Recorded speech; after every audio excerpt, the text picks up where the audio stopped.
కానీ ప్రేక్షకులని కోట్లు కోట్లు పెట్టి పోషిస్తున్నారు ఇలాంటి సినిమా కదా సార్. అంటే ప్రేక్షకుల అభిరుచులు కూడా మారాయి అంటారా? అభిరుచి అంటే అది లేకపోతే ఏం చేస్తారు చెప్పు, అవునా కదా.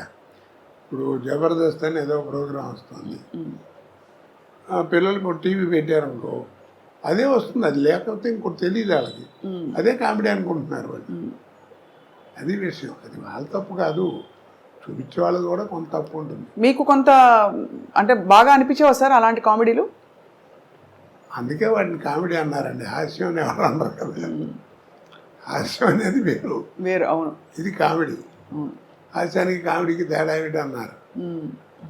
తల్లిపాలకి డబ్బా పాలకి ఉన్న తేడా అబ్బో, ఒక్క పంచులో ఫుల్ చెప్పేశారు సార్. సార్ ఆహనా పెళ్ళంట మీరు కామెడీ హాస్యం గుర్తు చేశారు కాబట్టి అద్భుతమైన మీరు చేసిన అన్ని పాత్రల్లో బాగా గుర్తుండిపోయే కొన్ని పాత్రల్లో ఇది కూడా ఒకటి. ఆ సినిమాతో మీ అనుబంధం మీకు ఏమైనా జ్ఞాపకం గుర్తుందా సార్? జ్ఞాపకం ఇందాక చెప్పానే, మనకి ప్రాప్తం ఉండాలండి. అది ఎందుకు వచ్చిందో ఎవరికి తెలియదా, జంజాల గారు మా రామానాయుడు గారు అనుకోవడం. ఆ సినిమా గురించి చెప్పాలంటే చాలా గొప్ప విశేషం ఉంది. రోజు ఎయిర్పోర్ట్లో కూర్చుని ఉన్నా మెడ్రాస్ వెళ్ళటానికి, హైదరాబాద్ ఎయిర్పోర్ట్ లేదా ఫ్లైట్ ఏదో ఒక అరగంట లేట్ ఏదంటే కూర్చుని ఉన్నా. రామానాయుడు గారు వచ్చారు, ఇలో వచ్చేప్పటికి ఆయన చూసి నమస్కారం సార్ అన్నాను. ఏ కోట సరైన టైంకి కనబడరా, రైట్ రా కూర్చో అన్నాడు. ఏంటి సార్ అన్నా, నేను ఏదైనా సినిమా గురించి వేస్తున్నదే అనుకుంటూనే ఉన్నా. ఏ కోట ఏం లేదు, జంజాల నేను 20 రోజుల నుంచి మదన పడుతున్నాం, పోటాడుకుంటున్నాం. ఓ సినిమా ఇప్పుడే ఫైనలైజ్ అయింది, ఆ వేషం బాగుంటే సినిమా బాగుంటుంది, లేదా సినిమా అట్టరవలేకపోతుంది, అంత గొప్ప వేషం. అది నేను రావు గోపాలరావుతో వేయించాలని అనుకున్నాను. జంజాల గారు వద్దన్నాడు. ఏమిటనంటే చివరికి నేను కన్విన్స్ అయ్యాను. ఎందుకు వద్దన్నావు, కరెక్ట్గా చెప్పని చెప్పాను, ఇందాక మధ్యాహ్నం చెప్పాడు అన్నాడు.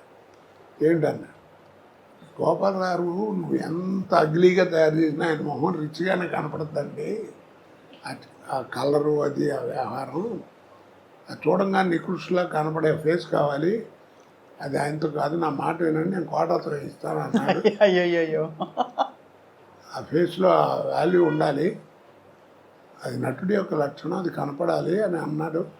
కన్విన్స్ అయ్యాను. ఆ వేషం నువ్వు చేయాల్సి వస్తుంది, ఒక 20 రోజుల దాకా కావాల్సి వస్తుంది, డేట్లు జాగ్రత్త ఇవ్వు, చాలా మంచి వేషం అన్నాడు. అలాగే అన్నాను, వేషం చేశాను, అయిపోయింది. మీకు తెలిసేంత అఖండమైనది ఓపెనింగ్ ఫ్లోర్ ఇక్కడ రామానాయుడు గారు స్టూడియోలో ఫ్లోర్ ఓపెనింగ్. ఆ ఫ్లోర్ ఓపెనింగ్కి నేదురుమిల్లి జనార్దన్ రెడ్డి గారు అప్పుడు చీఫ్ మినిస్టర్ ఓపెనింగ్ వచ్చాడు.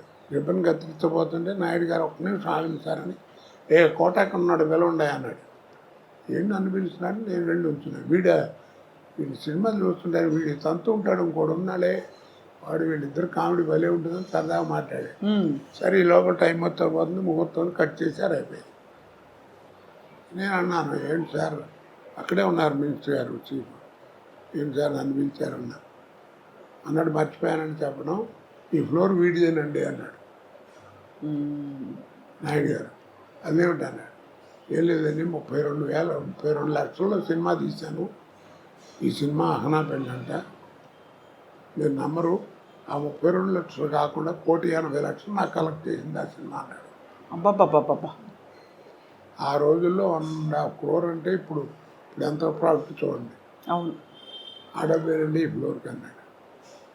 ఇప్పుడు సార్ 1.5 crore అంటే ఆ రోజుల్లో అంత ఎక్కువ. ఇప్పుడు అసలు ఒక రోజు సినిమా 15-20 కోట్లు అంటే కూడా కంటి కానట్లే కదా సార్. అన్ని 500-1000 కోట్లు.